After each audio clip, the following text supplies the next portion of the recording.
Morning class, आप सभी का झा क्लासेस के यूट्यूब चैनल पर स्वागत है। हमारा टॉपिक क्या चल रहा है बेटा? Profit and loss. क्या चल रहा है? प्रॉफिट एंड लॉस चल रहा है। अब तक हमने बहुत अच्छे अच्छे क्वेश्चन किए हैं और आज भी और अच्छे क्वेश्चन करेंगे। हमारा टॉपिक चल रहा विविध। मैंने क्या है, सारे टॉपिक करा दिए थे, अब विविध चल रहा है, यानी जो छूट गए हैं, जो अलग टाइप से थोड़े से, जिनका कोई नॉर्मल टाइप नहीं, वो सारे क्वेश्चन करा रहे हैं।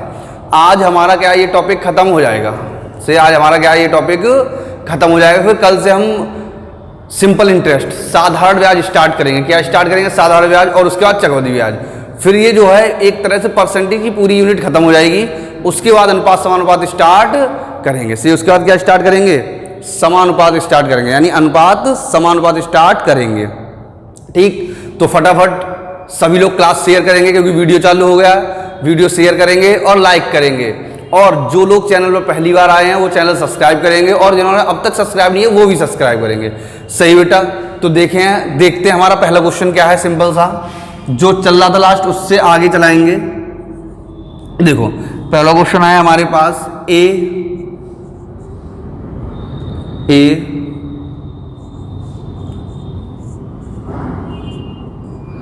एक घड़ी खरीदता है। एक घड़ी खरीदता है और एक घड़ी खरीदता है और 30% की हानि से, एक घड़ी खरीदता है और 30% की हानि से बी को बेच देता है।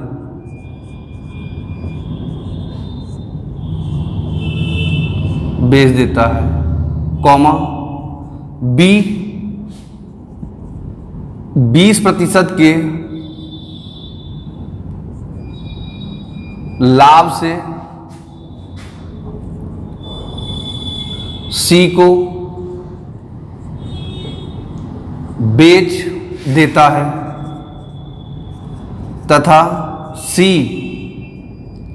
10% की हानि से डी को बेच देता है। तो बताएं डी, तो बताएं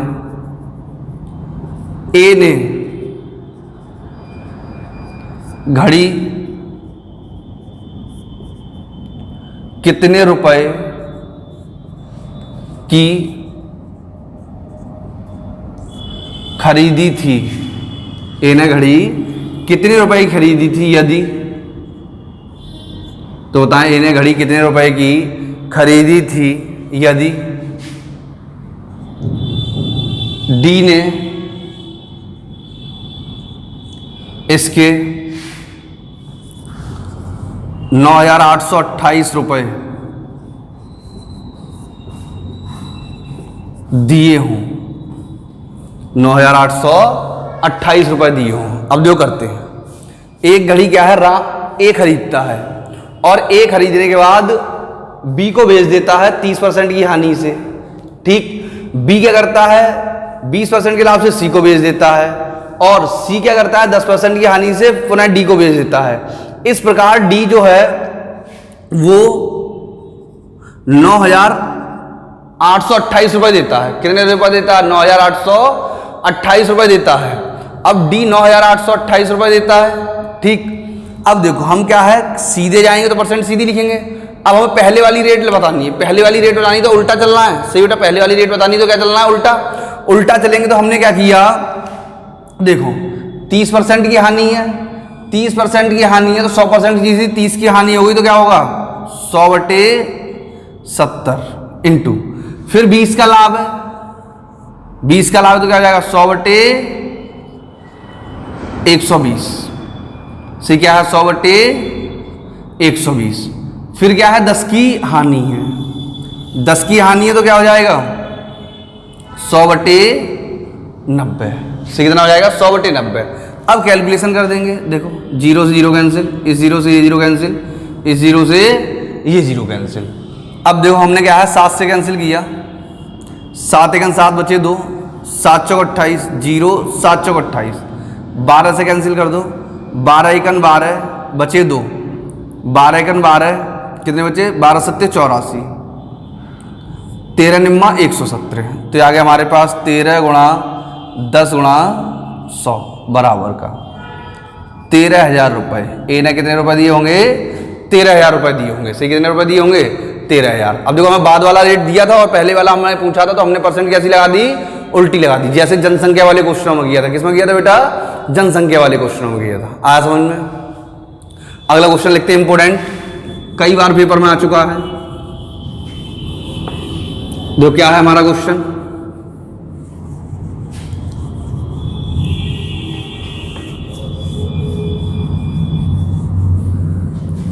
देखें क्वेश्चन है,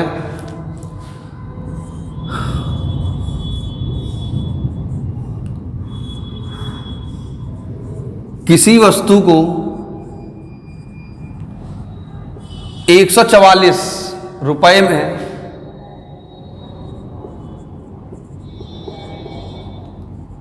बेचने से, 144 में बेचने से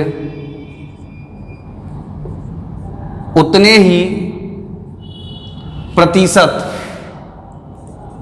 का लाभ होता है जितना कि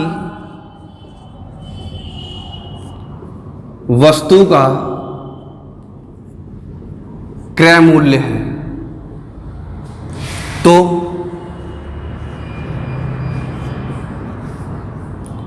क्रय मूल्य ज्ञात करें। सही, 144 में बेचने से। ऑप्शन दिए होंगे हमारे पास, पहला 60, 80, 120, नन ऑफ दीज, इनमें से कोई नहीं।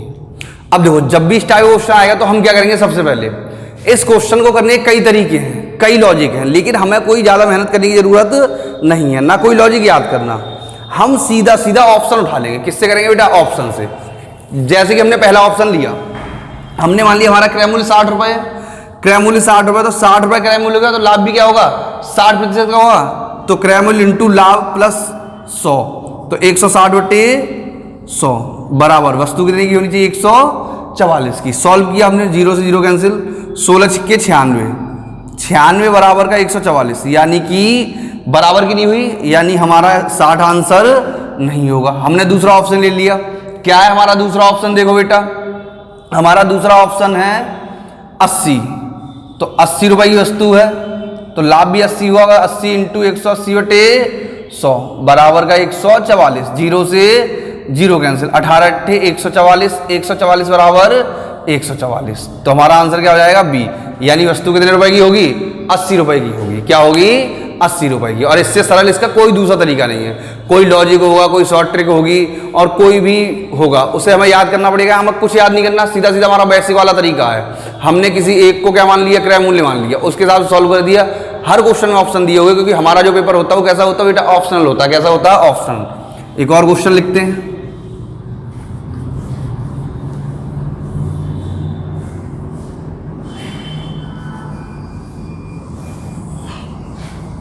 देखें, किसी वस्तु को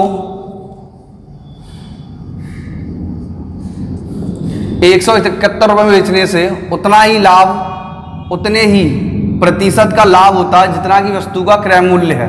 तो वस्तु का क्रय मूल्य ज्ञात करें। फिर से क्या पूछा, वस्तु का क्रय मूल्य। ऑप्शन देखो, पहला ऑप्शन 70, 80, 90, 100। अब जो पहला ही ऑप्शन लेके करे दे रहे हैं, हमने मान लिया वस्तु 70 रुपए की है, तो 70 इंटू 170 बटे 100 बराबर 171, 0 से 0 का 17 सत्ते 119, जबकि आना कितना चाहिए था, 171, तो पहला वाला आंसर नहीं होगा। 80 से अभी सॉल्व किया तो 144 आएगा, लेकिन फिर करके दिखाई दे रहे हैं। हमने मान लिया क्रय मूल्य 80 है, तो 80 इंटू 180 बटे 100 बराबर का 171, सॉल्व किया, 0 से 0 कैंसिल, 18 अट्ठे 144, 144 बराबर 171, तो ये भी हमारा आंसर नहीं होगा, क्योंकि आना चाहिए था 171, आया कितना 144। तीसरा ऑप्शन देख लो, 90 इंटू 100, 90/100 बराबर का 171। सही, बराबर कितना आ गया बेटा 171। अब देखो 0 से 0 कैंसिल, 19 निम्मा 171 बराबर का 171, तो आंसर क्या हो जाएगा 90। सही, क्या हो जाएगा बेटा 90। आया समझ में, क्या हो जाएगा 90 हो जाएगा, सिंपल सा। कोई दिक्कत है यहाँ तक? अगला देखते हैं एक और।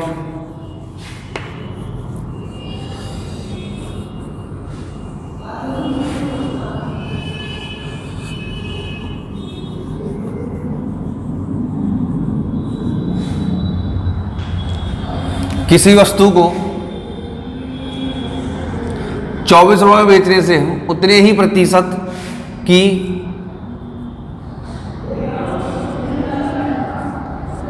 हानि होती है जितना की वस्तु का क्रय मूल्य है, तो क्रय मूल्य ज्ञात करें। क्या पूछा हमसे? क्रय मूल्य पूछा है। फिर से ऑप्शन दिए होंगे, 40 रुपये, 60 रुपये, 40 व 60 दोनों। चौथा फिर से लिख दो, नन ऑफ दीज, इनमें से कोई नहीं। सही है।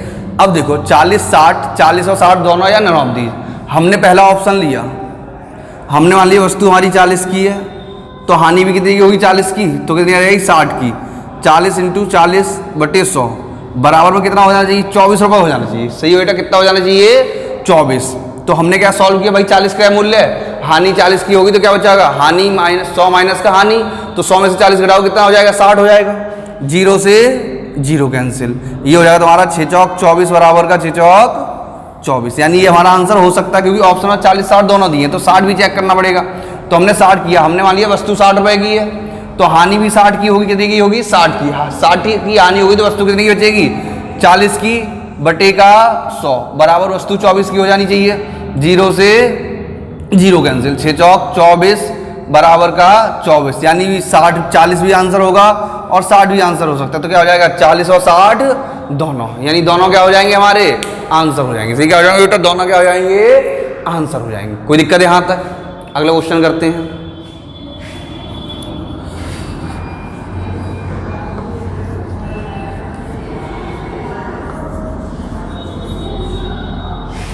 देखो, किसी वस्तु को 21 रुपये में बेचने से उतने ही प्रतिशत की हानि होती है जितना की वस्तु का क्रय मूल्य है।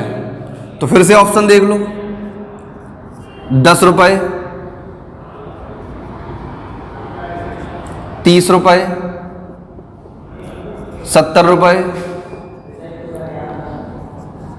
30 व 70 दोनों। सही है। अब देखो 10 रुपये हमने मान लिया, 10 रुपये हमारा क्रय मूल्य है, 10 रुपये क्रय मूल्य है, तो हानि भी 10 की होगी, तो 10 इंटू 90/100 बराबर 21 आना चाहिए। 0 से 0 कैंसिल, कितना आ रहा है 9 रुपये आ रहा है, तो आंसर गलत, यानी 10 नहीं होगा। हमने मान लिया हमारा क्रय मूल्य 30 रुपये है, 30 रुपये क्रय मूल्य है, तो 30 की हानि होगी तो क्या हो जाएगा 70/100 बराबर कितना आना चाहिए 21। 0 से 0 कैंसिल, 7 या 21 बराबर 21, तो ये हमारा आंसर हो सकता है। आंसर हो नहीं सकता, ये है, बट यहाँ ऑप्शन डबल वाला है, इसलिए हमें एक और चेक करना। 70, वस्तु 70 की है तो हानि भी 70 की होगी, हानि 70 की होगी तो वस्तु कितनी बचेगी 30 की, तो 70 इंटू 30/100 बराबर का 21 आना चाहिए। तो हमने सॉल्व किया, तो 7 या 21 बराबर का 21, तो आंसर क्या होगा 30 व 70 दोनों। सही, क्या होगा 30 व 70 दोनों। आया समझ में बेटा? कर लोगे एक्स्ट्रा भी क्वेश्चन। अगला क्वेश्चन करते हैं।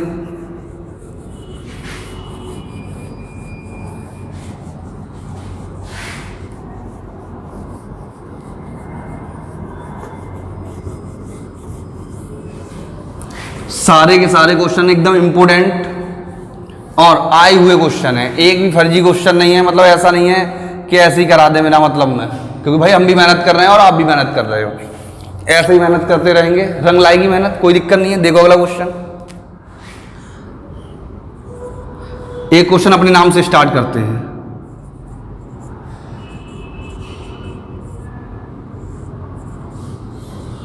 कुलदीप के पास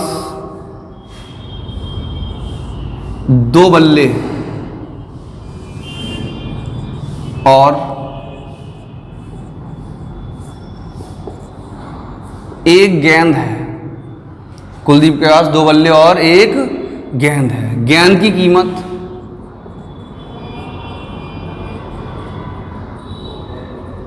कीमत 96 रुपये।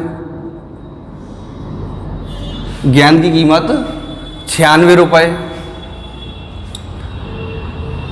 गेंद की कीमत 96 रुपये है और लिख दो यहीं पे 96 रुपये है। अगर वह गेंद को पहले बल्ले के साथ बेचे, अगर वह गेंद को पहले बल्ले के साथ बेचे तो, पहले बल्ले के साथ बेचे तो दूसरे बल्ले की कीमत से, दूसरे बल्ले की कीमत से 2 गुना धन प्राप्त होता है। 2 गुना धन प्राप्त होता है। परंतु अगर वह गेंद को दूसरे बल्ले के साथ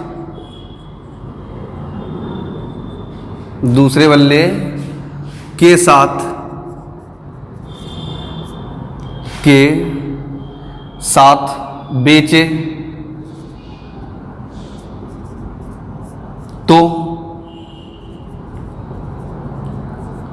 तो पहले बल्ले की कीमत से, पहले बल्ले की कीमत से 306 रुपये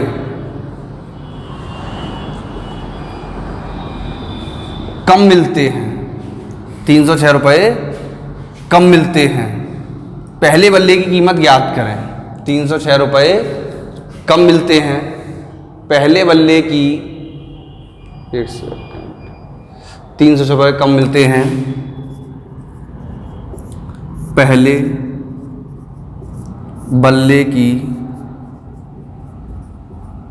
कीमत ज्ञात करें। अब देखो क्वेश्चन थोड़ा बड़ा है बट सिंपल है और इम्पोर्टेंट है, तो पढ़ते हैं अच्छे से। देखो क्या है क्वेश्चन। ये कह रहे हैं कुलदीप के पास 2 बल्ले और एक गेंद है। ठीक, हमने बल्लों के क्रय मूल्य मान लिए। माना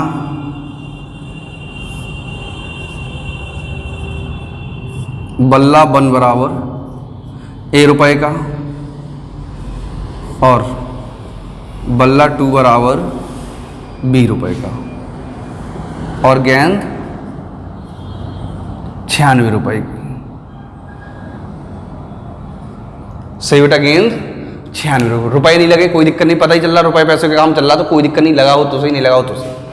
अब ये कह रहे हैं गेंद की कीमत 96 रुपए है, हमने इतना लिख दिया।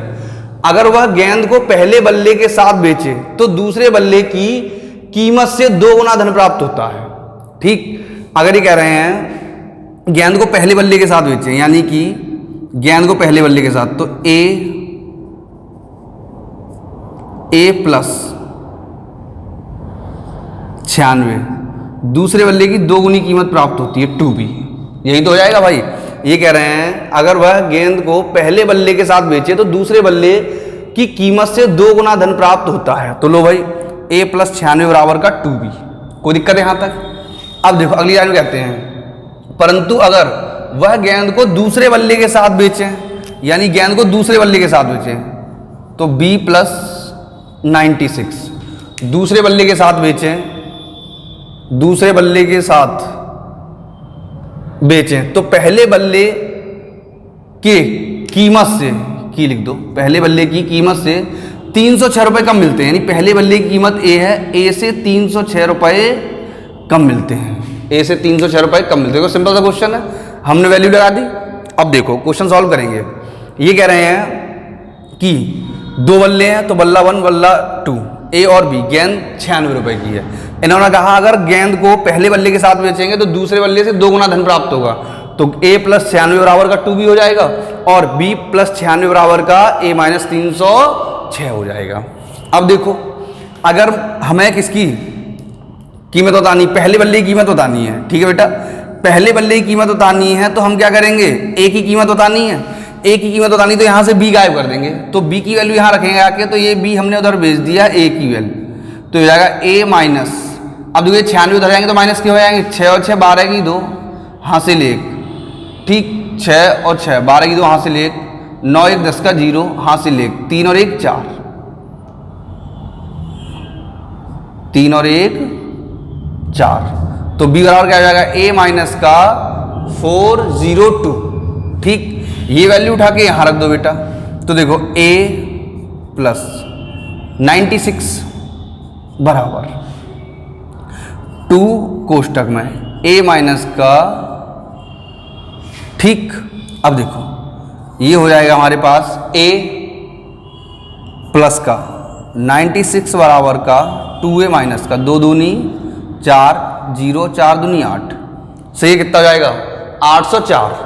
ये इधर आएगा a तो माइनस का हो जाएगा, सही है, तो माइनस का a, ये उधर जाएंगे तो माइनस के हो जाएंगे और उधर जाके माइनस के हो जाएंगे, तो माइनस का a बराबर ये जुड़ जाएंगे तो कितना हो जाएगा माइनस के 900, माइनस से माइनस कैंसिल, सही, माइनस से माइनस क्या हो जाएगा कैंसिल, माइनस से माइनस कैंसिल हो जाएगा, तो a बराबर क्या आ जाएगा बेटा हमारा, a बराबर 900 रुपये। पहले बल्ले की कीमत पूछी है तो पहले बल्ले की कीमत कितनी हो जाएगी 900 रुपये, a बराबर क्या हो जाएगा 900 रुपये हो जाएगा। अगर a की वैल्यू उठा के यहाँ रखेंगे तो b की वैल्यू आ जाएगी, किसकी वैल्यू आ जाएगी बेटा, b की वैल्यू आ जाएगी, तो a की वैल्यू आ गई हमारी, कितनी आ गई 900 रुपये, तो a जो पहला बल्ला है वो हमारा कितने का होगा 900 रुपये का, क्योंकि देखो 6 4 10 का 0 हासिल 1, ठीक, 9 1 10 का 0 हासिल 1, सही, 4 और 1 सॉरी यहाँ जुड़ेगा, 6 4 10 का 0 हासिल 1, 9 1 10 का 0 हासिल 1, 8 और 1 9, कोई दिक्कत है यहाँ तक आया समझ में, दोबारा समझ लो एक बार। ये कह रहे हैं कुलदीप के पास 2 बल्ले और एक गेंद है, गेंद की कीमत 96 रुपये, अगर वह गेंद को पहले बल्ले के साथ बेचे तो दूसरे बल्ले की कीमत से 2 गुना धन प्राप्त होता है, सही, दूसरे बल्ले की कीमत से 2 गुना धन प्राप्त होता है। एक बार देखो पूरा सॉल्व कर दे रहे, कोई दिक्कत नहीं है, बस समझ में आना चाहिए अच्छे से, दोबारा सॉल्व कर दे रहे हैं। देखो माना बल्ला A1, बल्ला पहला वाला, बल्ला 1 बराबर a रुपये का और बल्ला 2 बराबर b रुपये का और गेंद 96 रुपये की। ये कह रहे हैं पहले बल्ले के साथ गेंद को बेचते हैं तो हमें उतनी कीमत मिलती है जितनी बल्ले 2 दूसरा बल्ला है उसे दोगुना कर दिया जाए, तो 2b ये कीमत मिल जाएगी। अब देखो अगली कंडीशन में ये कह रहे हैं अगर गेंद को दूसरे बल्ले के साथ बेचा जाए, सही है, परंतु अगर वह गेंद को दूसरे बल्ले के साथ बेचे तो b प्लस का 96 a से 306 रुपये कम मिलते हैं, ठीक। तो b की वैल्यू यहाँ से निकालेंगे तो यहाँ से b की वैल्यू हो जाएगी a माइनस का 6 और 6 12 की 2 हासिल 1, 9 1 10 का 0 हासिल 1, 3 और 1 4, 402 रुपये। यहाँ से b की वैल्यू उठा के हम क्या करेंगे यहाँ रख देंगे, क्योंकि हमसे पहले बल्ले की कीमत पूछी और पहले बल्ला हमने क्या माना a माना है, तो a की वैल्यू निकालनी है, तो a की वैल्यू निकालनी है, यहाँ से b खत्म कर दो, तो हमने लिखा a प्लस का 96 2 इंटू a माइनस का 402, तो आ जाएगा a प्लस का 96 बराबर का 2a माइनस 2 दूनी 4 0 4 दूनी 8, सही है। ये इधर आएगा तो माइनस का a हो जाएगा, भाई दोनों इधर हो गए तो माइनस का 1 बचेगा, ये उधर आएंगे तो फिर माइनस के हो जाएंगे, तो माइनस के कितने हो जाएंगे 900 रुपये, माइनस से माइनस कैंसिल, तो a बराबर क्या आ जाएगा 900 रुपये। तो पहले वाले बल्ले की कीमत क्या हो जाएगी 900 रुपये हो जाएगी, सही, क्या हो जाएगी पहले वाले बल्ले की कीमत a बराबर क्या आ जाएगा बेटा 900 रुपये। तो बल्ला 1 बराबर हो जाएगा हमारा 900 रुपये का हो जाएगा। कितने का हो जाएगा? 900 रुपये का। कोई दिक्कत यहाँ तक? अब करते हैं अगला क्वेश्चन। सही है बेटा?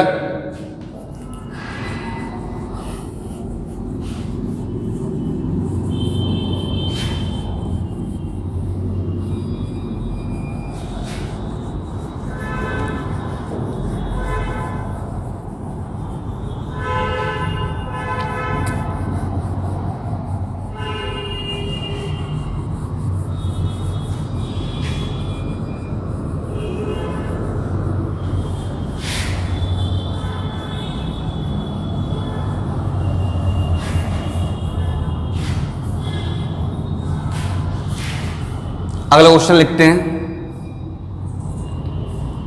ठीक, क्या है अगला क्वेश्चन? 8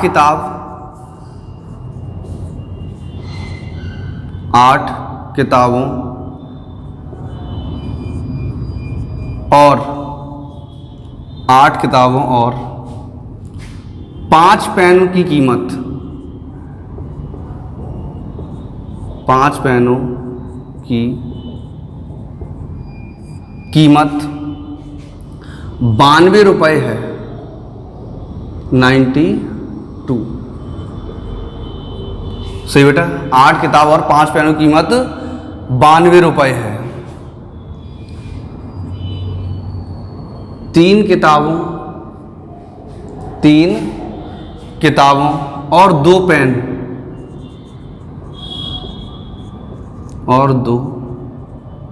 पेन की कीमत ज्ञात करो।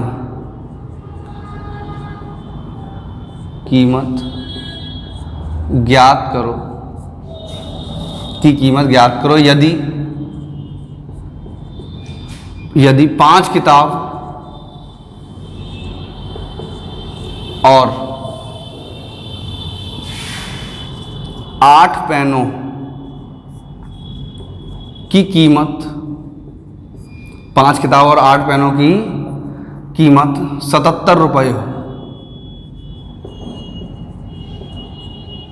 ठीक, अब देखो क्वेश्चन पढ़ते हैं दोबारा अच्छे से। 8 किताबों और 5 पेनों की कीमत 92 रुपये है। 3 किताबों और 2 पेनों की कीमत ज्ञात करो यदि 5 किताबों और 8 पेनों की कीमत 77 रुपये हो। ठीक, अब देखो पहले यहां से एक किताब और एक पेन का क्रय मूल्य निकालेंगे। किसका निकालेंगे? एक किताब का और एक पेन का। जैसे ही एक किताब का और एक पेन का हमारे पास क्रय मूल्य आएगा तो जितने का पूछा जाएगा उतना निकाल देंगे। 2, 4, 6, 10, 15, 16, 20। सही है बेटा? देखो तो हमने क्या लिखा? 8 बुक प्लस 5 पेन बराबर का 92 रुपये और 5 बुक, देखो हमने लिखा 8 बुक प्लस का 5 पेन बराबर 92 रुपये। अगली कंडीशन क्या दी है? 5 बुक प्लस 8 पेन बराबर का 77। जोड़ने पर अब देखो 8 और 5 13B प्लस का 8 और 5 13P बराबर 7 और 2 9, 9 और 7 16। 13 कॉमन ले लो तो ये बचेगा तुम्हारे पास B प्लस P बराबर का 169। 13 से ये 13 बार कैंसिल, तो B प्लस B बराबर आ गया बेटा हमारे पास 13 से। B प्लस B बराबर कितना आ गया? 13 आ गया। अगला देखो, फिर से देखो B प्लस P आ गया तो B माइनस P और आ जाए। क्या आ जाए? B माइनस P और आ जाए। तो इसी कंडीशन को दोबारा लिखते हैं। 8P प्लस का 5P बराबर का 92 और 5B प्लस का 8P बराबर का 77। पहले जोड़ने पे किया था, अब किस पे कर देंगे? घटाने पर। जोड़ने पे किया तो B प्लस P आया, अब घटाने पे करेंगे तो B माइनस P आ जाएगा। तो देखो माइनस माइनस और माइनस, घटाते हैं तो चिन्ह चेंज हो जाते हैं। 8 में से 5 गए, कितने बच्चे? 3b, और 8 में से 5 गए तो माइनस के 3p बराबर 12 में से 7 गए 5, 8 में 7 गए 1, 3 कॉमन आ गया, b माइनस पी बराबर का 15। तो देखो b माइनस पी बराबर कितना आ जाएगा बेटा? 5। b माइनस बी बराबर 5 और b प्लस p बराबर 13। अब इन दोनों समीकरणों को सॉल्व कर दो। तो देखो b प्लस पी बराबर का 13 और b माइनस पी बराबर का 5। साइन अपोजिट है तो घटाने जोड़ने पर, किस पर? जोड़ने पर। p से p कैंसिल, 2b बराबर 18, तो b बराबर कितना आ जाएगा? 9। b बराबर 9 आ गया। b की वैल्यू चाहे तो इस वाले समीकरण में रख दो, चाहे इसमें रख दो। b और p दोनों 13 की हैं। अगर b 9 का है तो p कितने का हो जाएगा? 4 रुपए का हो जाएगा। कितने का हो जाएगा? 4 का। अब देखो एक किताब 9 रुपए की है और एक पेन कितने का है? 4 रुपए का। तो हमसे कितने का रेट पूछा गया? हमसे पूछा गया 3 किताब यानी कि 3b प्लस 2 पेन 2p, इसका रेट पूछा गया। देखो एक किताब का रेट कितना? 9, तो 3 किताब का रेट कितना हो जाएगा? 9 तिया 27 प्लस एक पेन का रेट कितना? 4, तो कितना हो जाएगा? 8, 4 दूनी 8, 27 और 8 35 रुपए के। सही कितने के होंगे? 35 रुपए के होंगे। सही बेटा कितने के होंगे? 35 के। देखो हमने क्या किया, 8b प्लस 5p बराबर 92 रुपए, ये कंडीशन आ गया। यहाँ से b प्लस p बराबर कितना आ गया? 13 रुपए, और b माइनस p बराबर कितना आ गया? 5 रुपए। सही कितना आ गया? 5 रुपए। अब एक b और एक p की वैल्यू निकालनी है, तो एक b यानी 9 रुपए की और एक p कितने का हो जाएगा? 4 का। सही कितने का हो जाएगा? 4 का। एक किताब अगर 9 रुपए की तो 3 किताब कितनी की हो जाएगी? 27 की। एक पेन अगर 4 रुपए का तो 2 पेन कितने हो जाएंगे? 8 के। 27 और 8 कितना हो गया बेटा? 35 रुपए। कितने रुपए हो जाएंगे? 35 रुपए के। सही है, तो क्या हो जाएगा हमारा आंसर? 35 रुपए के होंगे। कितने के होंगे? 35 रुपए के।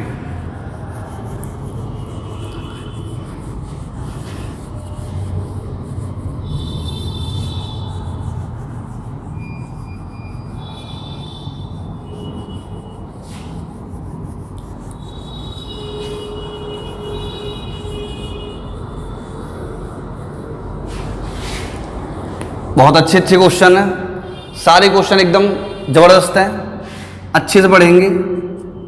अगला क्वेश्चन देखते हैं।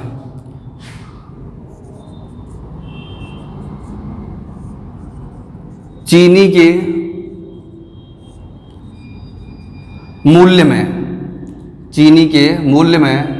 10% की वृद्धि हो जाने से, चीनी के मूल्य में 10% की वृद्धि हो जाने से, चीनी के मूल्य में 10% की वृद्धि हो जाने से 440 रुपए में 440 रुपए में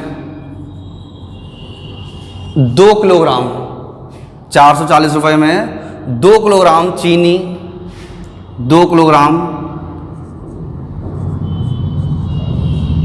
कम चीनी 2 किलोग्राम कम चीनी मिलती है। 2 किलोग्राम कम चीनी मिलती है तो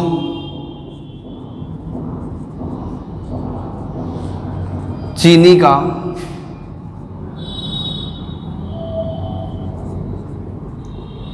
पुराना मूल्य प्रति किलोग्राम क्या था। अब देखो क्वेश्चन से समझो, ये कह रहे हैं चीनी के मूल्य 10% की वृद्धि हो गई। अभी वृद्धि हुई तो कभी कमी भी होगी, ठीक है। वृद्धि होगी तो पहले जितने रुपए में वस्तु मिल रही थी अब उतने रुपए में उससे कम वस्तु मिलेगी, और अगर कमी होगी तो पहले जितने रुपए में वस्तु मिल रही थी उससे ज्यादा मिलेगी। सही क्या मिलेगी? ज्यादा। अब यहाँ 2 रेट होंगे, एक तो पुराना वाला रेट होगा यानी बढ़ने घटने से पहले, एक नया वाला रेट होगा बढ़ने घटने के बाद। सही है, तो देखो फॉर्मूला लिख लेते हैं। फॉर्मूला होता है प्रति किलोग्राम प्रति वस्तु या प्रति किलोग्राम आता, सही है, या तो प्रति वस्तु आएगा यानी एक वस्तु का आएगा या 1 किलोग्राम का आएगा। तो प्रति किलोग्राम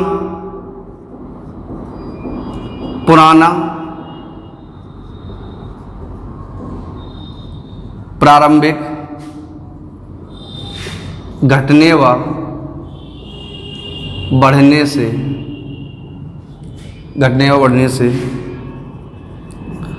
पहले वाला मूल्य, से घटने व बढ़ने से पहले वाला मूल्य। तो देखो क्या हो जाएगा मूल्य, वृद्धि या कमी बटे 100 प्लस माइनस वृद्धि या कमी इंटू, सही है, वृद्धि होगी तो प्लस, कमी होगी तो माइनस, इंटू रुपए बटे वस्तु, जितने रुपए में जितनी वस्तु मिली होगी, सही है। जैसे हम कहते हैं कि 10 रुपए के 5 पेन, तो एक पेन कितने का होगा, 10/5, यानी रुपए हमेशा ऊपर जाएंगे, वस्तु हमेशा नीचे आएगी, चाहे कैसा भी क्वेश्चन हो, तभी हम एक वस्तु की रेट निकाल सकते हैं। तो ये कौन सा होगा, प्रारंभिक मूल्य हो गया। अगर नया मूल्य पूछा जाए वर्तमान, इस क्वेश्चन में तो नहीं पूछा गया, लेकिन और कहीं पूछ दिया जाएगा, तो प्रति किलोग्राम नया वर्तमान घटने व बढ़ने से पहले, घटने व बढ़ने के बाद वाला मूल्य।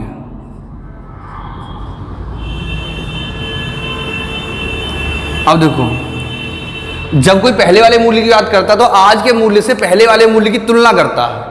जब तुलना करेंगे तो वृद्धि या कमी करेंगे, जब तुलना नहीं करेंगे तो वृद्धि कमी करने की जरूरत नहीं है, क्योंकि बात जितनी की चल रही उतना ही निकालना है, पहले हमें जाने की जरूरत नहीं है।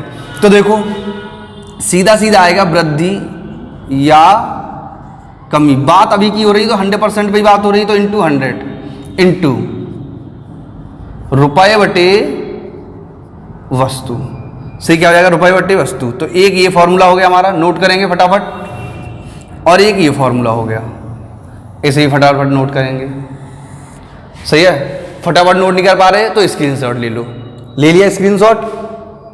अब क्वेश्चन सॉल्व करते हैं बेटा, क्या करते हैं, क्वेश्चन सॉल्व करते हैं। अब देखो क्वेश्चन में क्या दिया हमें, क्वेश्चन में हमसे पूछा गया है कौन सा वाला रेट, पुराना वाला, सही, कौन सा रेट पूछा गया है, पुराना रेट पूछा गया है, ठीक बेटा। क्वेश्चन में कौन सा रेट पूछा गया, पुराना, तो अब आसानी से पुराना रेट निकाल सकते हैं। तो देखो क्या हो जाएगा पुराना रेट, करते हैं बड़ी आराम से, गर्मी बहुत है, पानी वानी पीते रहें सभी लोग। देखो प्रति किलोग्राम चीनी का पुराना मूल्य बराबर से प्रति किलोग्राम चीनी का पुराना मूल्य। अब देखो कितनी वृद्धि हुई है, 10 की, तो 10/100 प्लस वृद्धि यानी 110 इंटू रुपए बटे वस्तु 440/2। भाई 440 रुपए में ही तो 2 किलो की चीनी मिल रही है, 0 से 0 कैंसिल, 11 चौक 44, 2 से 20, तो क्या हो जाएगा 20 रुपए प्रति किलोग्राम, सही क्या हो जाएगा 20 रुपए प्रति किलोग्राम। सही आया समझ में, क्या हो जाएगा 20 रुपए प्रति किलोग्राम। सीधा सीधा फॉर्मूला लगाना है, सही क्या करना, सीधा सीधा फॉर्मूला लगाना है, कोई ज्यादा मेहनत करने की जरूरत नहीं है। ओके बेटा, अगला क्वेश्चन देखो,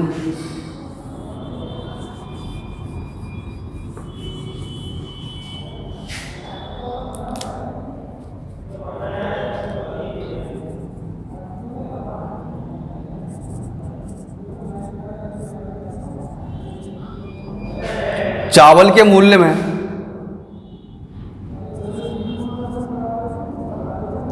25% की वृद्धि हो जाने से, चावल के मूल्य में 25% की वृद्धि हो जाने से 400 रुपए में 400 रुपए में 10 किलोग्राम, 400 रुपए में 10 किलोग्राम चावल, 10 किलोग्राम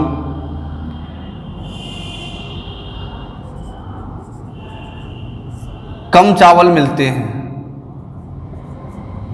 तो कम चावल मिलते हैं तो चावल का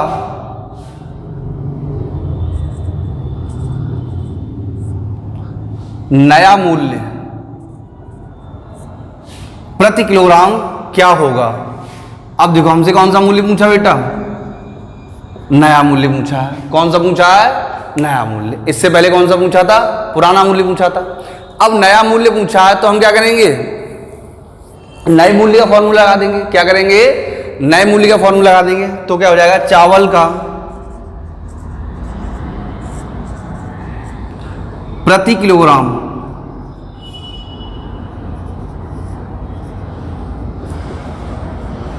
नया मूल्य।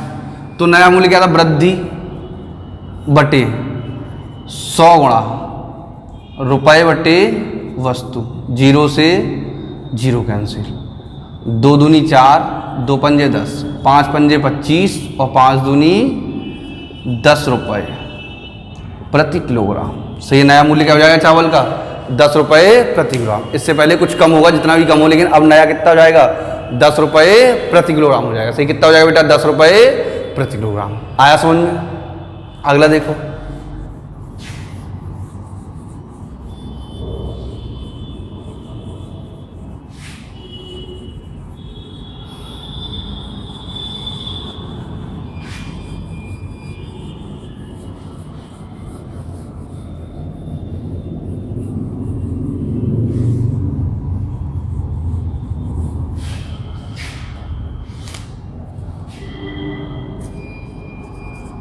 एक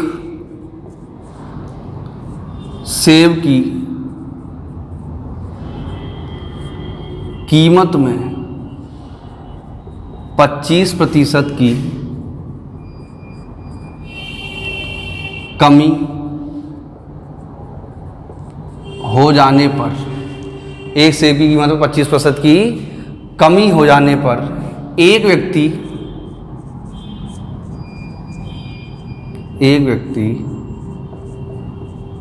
54 रुपए में 10 सेब, एक व्यक्ति 54 रुपए में 10 सेब ज़्यादा खरीद सकता है। 10 सेब ज़्यादा खरीद सकता है। तो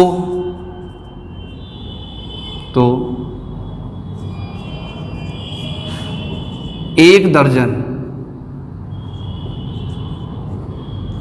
तो एक दर्जन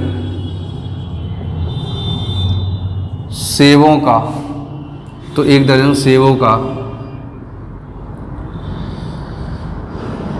तो एक दर्जन सेबों का वर्तमान मूल्य क्या होगा। सही, वर्तमान मूल्य का मतलब क्या पूछा है, नया वाला मूल्य पूछा है। कौन सा मूल्य पूछा बेटा, नया वाला। तो देखो, प्रति सेब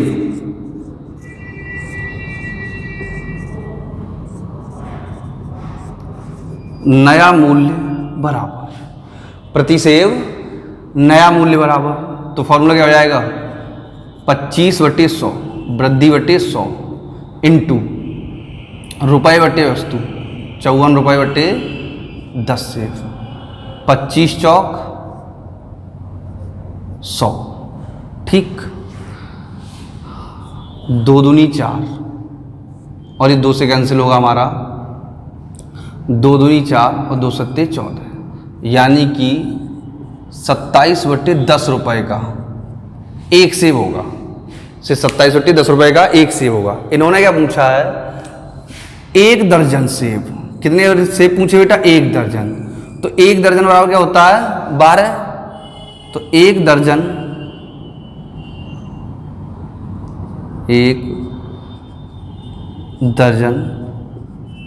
सेब बराबर होते हैं 12 सेब। सही, एक दर्जन सेब बराबर क्या हो जाएगा, 12 सेब हो जाएंगे, क्योंकि एक दर्जन में 12 चीज़ें होती हैं। एक दर्जन सेब बराबर 12 सेब हो जाएंगे। तो एक सेब का मूल्य निकल के आया हमारा 27/10 रुपये, सॉरी 27/20 रुपये निकल के आएगा। 10 दूनी 20, 27/20 रुपये निकल के आएगा। और हमें कितने सेबों का मूल्य बताना, एक दर्जन यानी 12 सेब का। तो 12 सेब का वर्तमान मूल्य बराबर, 12 सेब का वर्तमान मूल्य बराबर हो जाएगा 27/20 गुणा 12, 2 से 10 बार और 2 से 6 बार। अब देखो 10 कैंसिल नहीं करेंगे, कोई गुणा करने में आसानी रहेगी। 7 6 42 के 2 हासिल 4, सही। 7 6 42 के 2 हासिल 4, 6 चौक 24 और 4 28। एक सेकंड, 7 6 42 के 2 हासिल कितने हो जाएंगे? 4, ठीक। 6 दूनी 12, 12 और 4 16 बटे का 10। एक सेकंड, कहीं गलत हो रहा, दोबारा देखते हैं। एक सेब की कीमत कितनी है? सही है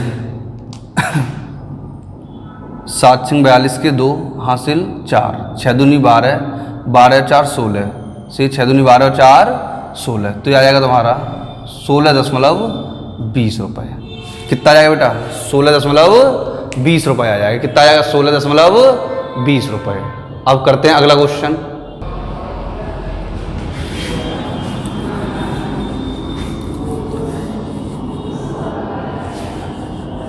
आज में कितना आ जाएगा? 16.2 रुपये।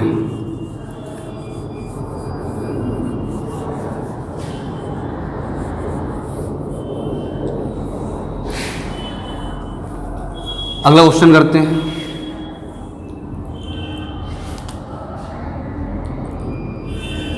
देखें,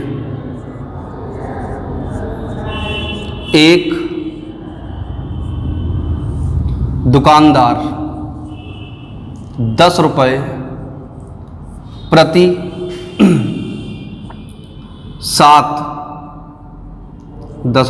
7 पेन, एक दुकानदार 10 रुपये प्रति 7 पेन की दर से पेन खरीदता है। पेन खरीद कर तथा पेन खरीद कर और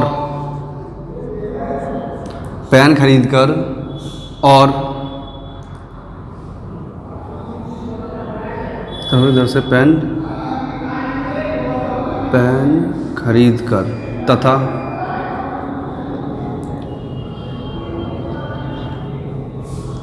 10 रुपये प्रति 7 पेन की दर से पेन खरीद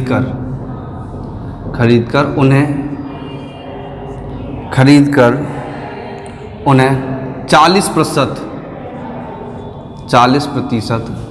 लाभ पर बेचता है। उन्हें 40% लाभ पर बेचता है। तो कोई व्यक्ति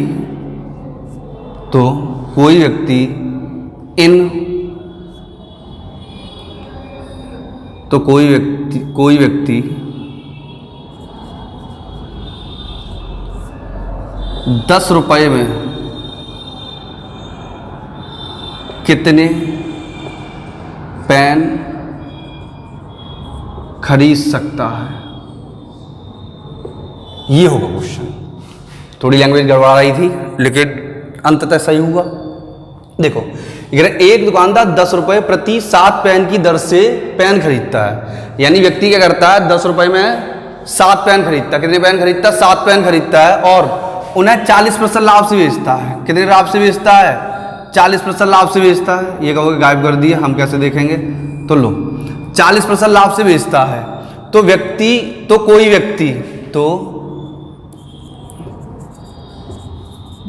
व्यक्ति की मतलब कोई ग्राहक, सही। तो कोई व्यक्ति 10 रुपये में कितने पेन खरीदेगा? तो 10 रुपये में पेन खरीदेगा, यानी कि पहले पेन का विक्रय मूल्य निकालेंगे। भाई 40% लाभ से बेच रहा है तो विक्रय मूल्य तो निकालेंगे। तो देखो 7 पेन कितने के हैं? 10 रुपये के 7 पेन हैं। तो एक पेन का सीपी निकालते हैं। तो एक पेन का सीपी यानी क्रय मूल्य, तो एक पेन का सीपी हो जाएगा 10/7। रुपए बटे वस्तु, हमेशा रुपए ऊपर होते हैं और वस्तु नीचे होती। मैंने कई बार बताया, फिर बता रहा हूं। तो एक पेन का सीपी क्या हो जाएगा बेटा? 10/7 हो जाएगा। अब एक पेन का सीपी 10/7 है, ठीक। तो अब हमें पहले एक पेन का एसपी निकालना पड़ेगा। क्या निकालना पड़ेगा? एसपी।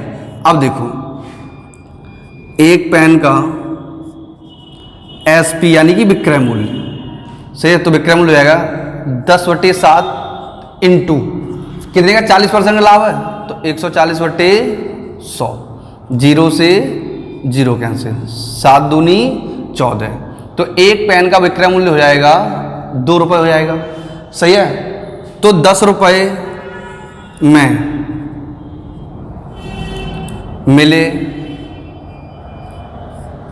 पेनों की संख्या, 10 रुपये में मिले पेनों की संख्या बराबर। अब देखो 10 रुपये में, तो 10 रुपये कितने मिल जाएंगे? 10/2। एक पेन 2 रुपये का है, तो 10 रुपये के कितने पेन हो जाएंगे? 5 पेन हो जाएंगे। कितने पेन मिलेंगे? 5 पेन मिलेंगे। आया बेटा समझ में? देखो दोबारा समझाते हैं। एक दुकानदार 10 रुपये प्रति 7 पेन की दर से पेन खरीदकर उन्हें 40% लाभ पर बेचता है।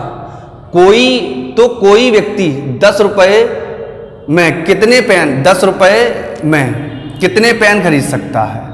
ठीक, 10 रुपये में कितने पेन कोई व्यक्ति खरीद सकता है। तो देखो एक व्यक्ति क्या किया, उसने 10 रुपये के 7 पेन खरीदे हैं, तो पहले उसके एक पेन का क्रय मूल्य निकालेंगे। तो एक पेन का क्रय मूल्य हो जाएगा 10/7। एक पेन का क्रय मूल्य कितना हो जाएगा? 10/7 हो जाएगा। अब एक पेन का क्रय मूल्य 10/7 है, तो हम क्या करेंगे? एक पेन का विक्रय मूल्य निकालेंगे। तो एक पेन का विक्रय मूल्य निकालेंगे, तो एक पेन का विक्रय मूल्य कितना हो जाएगा? 10/7 इंटू 140/100, यानी 2 रुपये का एक पेन मिलेगा। एक पेन 2 रुपये का मिलेगा, तो 10 रुपये में कितने पेन मिलेंगे? तो 10 रुपये में कितने पेन मिलेंगे? 5 पेन मिलेंगे बेटा। कितने पेन मिलेंगे? 5 पेन मिलेंगे। कितने मिलेंगे? 5। एक और क्वेश्चन करते हैं।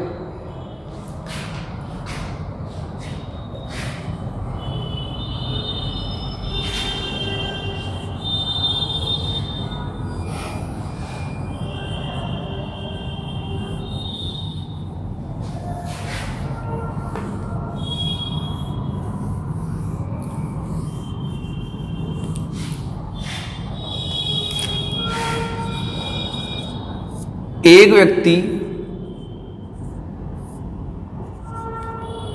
20 रुपये में 9 की दर से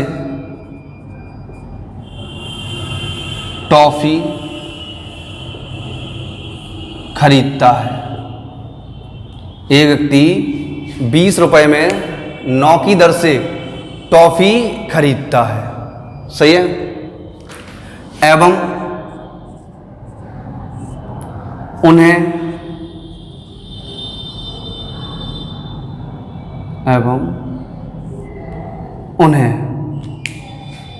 20 रुपये में 9 की दर से टॉफी खरीदता है एवं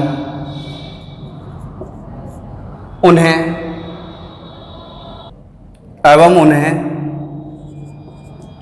35%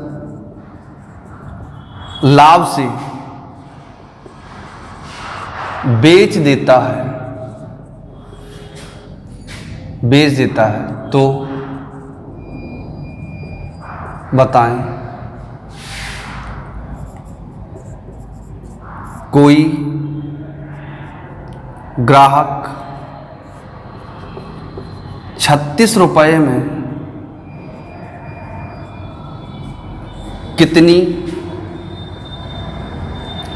टॉफी प्राप्त करेगा। ओके बेटा, देखो सेम क्वेश्चन है। ये कह रहे हैं एक व्यक्ति 20 रुपये में 9 की दर से टॉफी खरीदता है एवं उन्हें 35% लाभ से बेच देता है, तो बताएं कोई ग्राहक 36 रुपये में कितनी टॉफी खरीदेगा। तो एक टॉफी का सीपी निकाल देंगे। तो देखो एक टॉफी का सीपी बराबर 20/9 रुपये, रुपये बटे वस्तु। तो एक टॉफी का एसपी बराबर यानी कि विक्रय मूल्य, तो 20/9 और कितने का लाभ हो रहा है? 35% का लाभ हो रहा है। से 35% के लाभ से बेच रहा है, तो 135/100, 9 × 9 और कितने बचे? 4, 9 पन्ना 45, 20 पंजे 100 और 5 तिया 15। एक टॉफी 3 रुपए की बिकेगी। कितने की बिकेगी? 3 रुपए की बिकेगी। तो 36 रुपये में प्राप्त टॉफियों, 36 रुपये में प्राप्त टॉफियों की संख्या बराबर। ठीक, तो एक टॉफी 3 रुपए की है तो 36 में कितनी टॉफी मिलेगी? 36/3, 3 एकम 3, 3 दूनी 6, 12 टॉफी मिलेगी। कितनी टॉफी मिलेंगी बेटा? 12 टॉफी मिलेंगी। कितनी टॉफी मिलेंगी? 12। ये हमारा लाभ हानि का टॉपिक खत्म होता है। अब हम कल क्या करेंगे? अब हम कल स्टार्ट करेंगे साधारण ब्याज का टॉपिक स्टार्ट करेंगे। किसका टॉपिक स्टार्ट करेंगे बेटा? साधारण ब्याज का टॉपिक स्टार्ट करेंगे और बड़ी आराम से धीरे धीरे करेंगे। किसका टॉपिक स्टार्ट करेंगे? साधारण ब्याज का। ठीक, अब लाभ हानि के जो एक आध क्वेश्चन बचे होंगे, वैसे मैंने सारे क्वेश्चन करा दिए, सारे टाइप करा दिए, कोई क्वेश्चन नहीं बचा होगा। अगर कोई एक आध क्वेश्चन बचे हैं तो जब लाभ हानि का टेस्ट लेंगे तब करा देंगे। और अगर आपके पास क्वेश्चन है तो आप क्या करेंगे, मुझे मेरे व्हाट्सअप नंबर पर सेंड कर देंगे, तो वो मैं क्वेश्चन क्या है टेस्ट में रख दूंगा, जिससे हमारा पूरा हो जाएगा। और इस संडे जो टेस्ट होगा उसका टॉपिक पता है सबको? इस संडे जो टेस्ट होगा उसका टॉपिक है औसत, एवरेज। पहले हमने क्या किया था? Number system. फिर हमने क्या किया? LCM SCF। अब हम किसका टेस्ट करेंगे? एवरेज टेस्ट करेंगे। ठीक, और इसके बाद साधारण ब्याज का चैप्टर होगा, साधारण ब्याज के बाद चक्रवृद्धि होगा, फिर नया यूनिट चालू करेंगे। ये पूरी एक यूनिट होती है। फिलहाल इसके बाद साधारण ब्याज नहीं, मैंने गलत बोल दिया। कल हम क्या स्टार्ट करेंगे? बट्टा, डिस्काउंट करेंगे। क्या करेंगे? डिस्काउंट, क्योंकि अभी डिस्काउंट भी अभी टॉपिक है, तो कल से हम डिस्काउंट स्टार्ट करेंगे। डिस्काउंट जैसे ही फिनिश हो जाएगा फिर साधारण ब्याज स्टार्ट करेंगे। सही बेटा? जैसे ही डिस्काउंट का टॉपिक खत्म हो जाएगा फिर साधारण ब्याज स्टार्ट करेंगे। डिस्काउंट कोई बड़ा टॉपिक नहीं है, छोटा सा सिंपल सा टॉपिक है, 2 दिन में स्टार्ट खत्म हो जाएगा। यानी मुश्किल से 2 लेक्चर होंगे। कितने लेक्चर होंगे? 2 लेक्चर। ठीक, तो सभी लोग वीडियो लाइक करेंगे और शेयर करेंगे। ठीक, अब हम तो देख ही चुके हैं, अब हम देख चुके हैं कि किसी दूसरे को दिखा दें। ठीक, तो दूसरे को दिखाने के लिए क्या करना पड़ेगा? शेयर करेंगे, ज़्यादा से ज़्यादा शेयर करें, जिससे ज़्यादा से ज़्यादा लोग वीडियो देख सकें। ओके बेटा, कल मिलते हैं इसके बाद अगली नेक्स्ट क्लास में और नए टॉपिक, डिस्काउंट, छूट और बट्टा के साथ। तब तक के लिए नमस्ते। सभी लोग सुरक्षित रहें, आराम से रहें, गर्मी बहुत है, पंखे में रहें और कूलर में रहें। सही है?